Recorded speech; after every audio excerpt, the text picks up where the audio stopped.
KCN में आपका स्वागत है। मैं किंग हमीद। ಬೆಂಗಳೂರು ಉತ್ತರ ಲೋಕಸಭಾ ಚುನಾವಣೆ ನಗರದಲ್ಲಿ ರಂಗೇರಿದ್ದು ಬುಧವಾರ ಬೆಳಗ್ಗೆ 11 ಗಂಟೆಗೆ ಬಿಜೆಪಿ ಅಭ್ಯರ್ಥಿ ಶೋಭಾ ಕರಂದ್ಲಾಜೆ ಅವರು ಬಿಜೆಪಿ ನಾಯಕರೊಂದಿಗೆ ಮೈಸೂರು ಬ್ಯಾಂಕ್ ರಸ್ತೆ ಬಳಿ ಇರುವ ಜಿಲ್ಲಾಧಿಕಾರಿ ಕಚೇರಿಯಲ್ಲಿ ನಾಮಪತ್ರ ಸಲ್ಲಿಸಿದರು. ಇನ್ನು ಮಧ್ಯಾಹ್ನ 3 ಗಂಟೆಗೆ ಕಾಂಗ್ರೆಸ್ ಅಭ್ಯರ್ಥಿ ರಾಜೀವ್ ಗೌಡ ಅವರು ಸಚಿವ ಕೃಷ್ಣ ಬೈರೇಗೌಡ ಮತ್ತು ತಮ್ಮ ಕುಟುಂಬದೊಂದಿಗೆ ಜಿಲ್ಲಾಧಿಕಾರಿ ಕಚೇರಿಗೆ ಬಂದು ತಮ್ಮ ನಾಮಪತ್ರ ಸಲ್ಲಿಸಿದ್ದಾರೆ.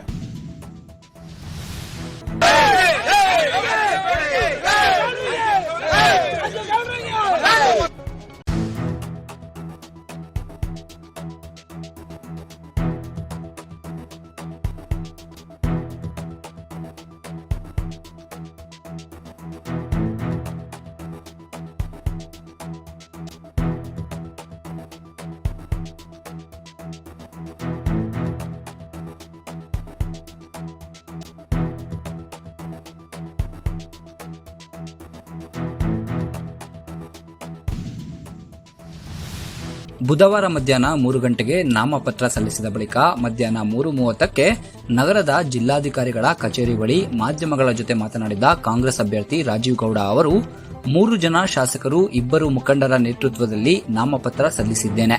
ರಾಜ್ಯದ ಜನರಿಗೆ ಗ್ಯಾರಂಟಿ ಯೋಜನೆಗಳಿಂದ ಕಷ್ಟದ ಸಂದರ್ಭದಲ್ಲಿ ನೆಮ್ಮದಿ ಸಿಕ್ಕಿದೆ. ಜನ ಎಲ್ಲಿ ಸಿಕ್ಕಿದ್ರೂ ನಿಮ್ಮಂತವರಿಗೆ ಟಿಕೆಟ್ ಸಿಕ್ಕಿದ್ದು ಒಳ್ಳೆಯದಾಯಿತು ಅಂತಿದ್ದಾರೆ. ಕೇಂದ್ರದಿಂದ ರಾಜ್ಯಕ್ಕೆ ಅನ್ಯಾಯವಾಗಿದೆ. ರಾಜ್ಯದ ಪರ ಧ್ವನಿ ಎತ್ತುವವರು ಬೇಕಾಗಿದ್ದಾರೆ ಎಂದರು.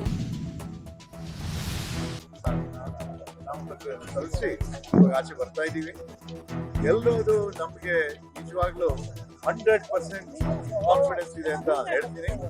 ಅನೇಕ ಕಾರಣಗಳಿಂದ ನಾವು ಒಂದು ಪಕ್ಷ ಏನು ನಮ್ಮ ಸರ್ಕಾರ ಜನರಿಗೆ ಏನು ಒಂದು 5 ಗ್ಯಾರಂಟಿಗಳು ಕೊಟ್ಟಿವೆ, ಅದು ಜನರ ಕಷ್ಟದ ಸಮಯದಲ್ಲಿ ಒಂದು ನೆಮ್ಮದಿ ಕೊಟ್ಟಿದೆ ಅಂತ ಎಲ್ಲ ಕಡೆಯಿಂದ ಪ್ರತಿಕ್ರಿಯೆ ಬರ್ತಾ ಇದೆ. ಅದೇ ತರ 20 ವರ್ಷದಿಂದ ಬಿಜೆಪಿಗೆ ವೋಟ್ ಮಾಡಿ ಎಂಪಿಗಳು ಮುಂದೆ ಯಾವತ್ತೂ ಕಾಣಿಸಿಲ್ಲ, ಏನು ಕೆಲಸ ಮಾಡಿಲ್ಲ ಅಂತ ಒಂದು ನೆಗೆಟಿವ್ ಫೀಲಿಂಗ್ ಇದೆ ಅವ್ರ ಬಗ್ಗೆ. ಅದರ ಮೇಲೆ ಈ ಸಲ ಕಾಂಗ್ರೆಸ್ ಪಕ್ಷ ಒಂದು ಸೂಕ್ತ ಅಭ್ಯರ್ಥಿ ಕೊಟ್ಟಿದ್ದಾರೆ. ಜನ ಎಲ್ಲಿ ಸಿಕ್ಕಿದ್ರು, ನಾವು ಆಗ್ಲೇ ಜನರ ಮಧ್ಯದಲ್ಲಿ ಹಗಲು ರಾತ್ರಿ ಓಡಾಡ್ತಾ ಇದೀವಿ, ಎಲ್ಲಿ ವೋಟರ್ ಸಿಗ್ತಾರೆ ಅವರು ನಿಮ್ಮಂತವ್ರಿಗೆ ಕಾಯ್ತಾ ಇದ್ವು ಅಂತ ಹೇಳ್ತಾರೆ.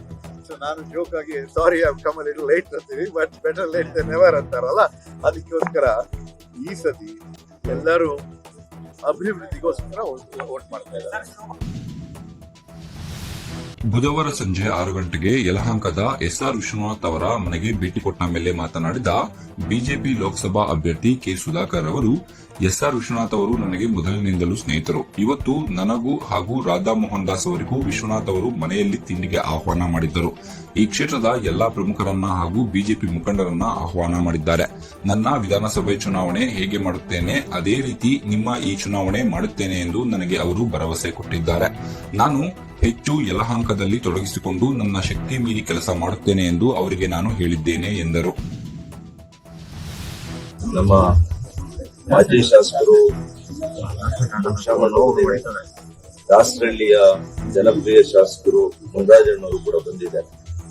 ನಮ್ಮ ಇನ್ಚಾರ್ಜ್ ಕಟ್ಟಾ ಸುಬ್ರಹ್ಮಣ್ಯ ಬಂದಿದ್ದಾರೆ ಮತ್ತು ಈ ಕ್ಷೇತ್ರದ ಎಲ್ಲಾ ಪ್ರಮುಖ ಮುಖಂಡರು, ಮಾಜಿ ಜಿಲ್ಲಾ ಪಂಚಾಯತ್ನ ಸದಸ್ಯರುಗಳು, ಮಾಜಿ ಕಾರ್ಪೊರೇಟರ್ಸು, ವಿವಿಧ ಸಂಘ ಸಂಸ್ಥೆಗಳ ಪದಾಧಿಕಾರಿಗಳು ಇವರೆಲ್ಲರನ್ನೂ ಕೂಡ ಆಹ್ವಾನ ಮಾಡಿದ್ದಾರೆ.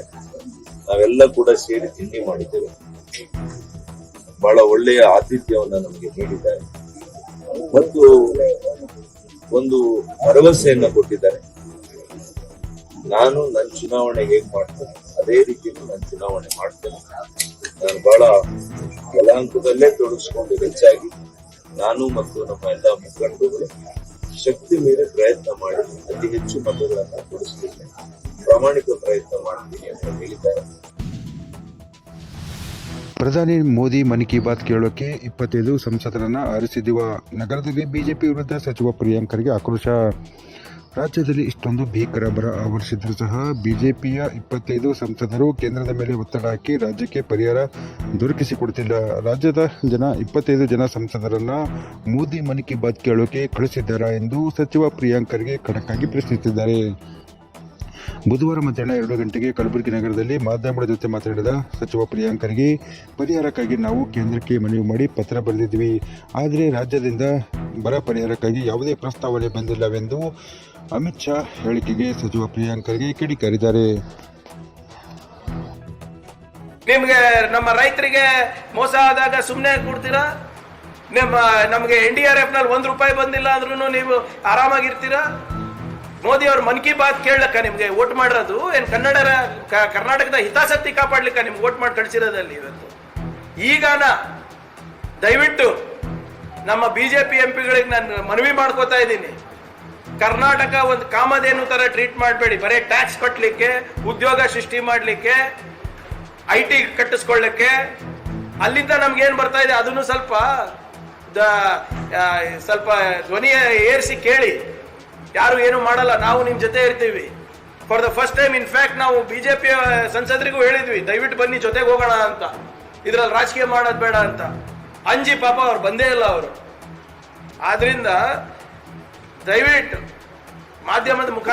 ಮಾಧ್ಯಮದ ಸ್ನೇಹಿತರು ಇದನ್ನ ತಾವು ಈ ಗೊಬೆಲ್ ಸುಳ್ಳನ್ನ, ಈ ಮಿನಿಸ್ಟ್ರಿ ಆಫ್ ಮಿಸ್ಇನ್ಫಾರ್ಮೇಶನ್ ಏನ್ ನಡೆಸ್ತಾ ಇದ್ದಾರೆ ಅಮಿತ್ ಶಾ ಅವರು, ಇದನ್ನ ತಾವು ಎಕ್ಸ್ಪೋಸ್ ಮಾಡಬೇಕು. ನಮ್ಮ ರಾಜ್ಯಕ್ಕೆ ಅನ್ಯಾಯ ಆಗ್ತಾ ಇದೆ, ನಮ್ಮ ರೈತರಿಗೆ ಅನ್ಯಾಯ ಆಗ್ತಾ ಇದೆ. 18,000 ಕೋಟಿ ರೂಪಾಯಿ ಅವ್ರ ಕಡೆಯಿಂದ ನ್ಯಾಯಯುತವಾಗಿ ಸಂವಿಧಾನಿಕವಾಗಿ ನಮಗೆ ಬರಬೇಕಾಗಿದೆ ಇವತ್ತು. ಅದಕ್ಕೆ ತಾವೆಲ್ಲರೂ ಸೇರಿ ದಯವಿಟ್ಟು MP ಕೇಳಿ. ನನಗೆ ಹೆಂಗೆ ನೀವು ಪ್ರಶ್ನೆ ಮಾಡ್ತಿರಲ್ಲ ಬಹಳ ಕಠಿಣವಾಗಿ, ಬಹಳ ನೇರವಾಗಿ ಅವರಿಗೂ ಪ್ರಶ್ನೆ ಮಾಡಿ ಸರ್. ನಾವು ಯಾವತ್ತೂ ಕೂಡ ನಿಮ್ಮ ಪ್ರಶ್ನೆಗೆ ಪ್ರಾಮಾಣಿಕವಾಗಿ ಉತ್ತರ ಕೊಡ್ಲಿಕ್ಕೆ ಪ್ರಯತ್ನ ಮಾಡಿದೀವಿ, ಓಡೋಗಿಲ್ಲ ಯಾವತ್ತು. ಎಲ್ಲಿದ್ದಾರೆ? ಕರ್ಸಿ ಅವರೆಲ್ಲ MP ಕರ್ಸ್ಬಿಟ್ಟು ಕೇಳಿ ಏನ್ ಮಾಡಿದ್ರಪ್ಪ. ಇದೆಲ್ಲ ಸಿದ್ದರಾಮಯ್ಯ ಹೇಳ್ತಾ ಇದಾರೆ, ಕೃಷ್ಣ ಬೈರೇಗೌಡ ಹೇಳ್ತಾ ಇದಾರೆ, ಪ್ರಿಯಾಂಕ್ ಹೇಳ್ತಾ ಇದಾರಲ್ಲ, ಇದೆಲ್ಲ ನಿಜನಾ ಸುಳ್ಳ ಅಂತ ಕೇಳಿ.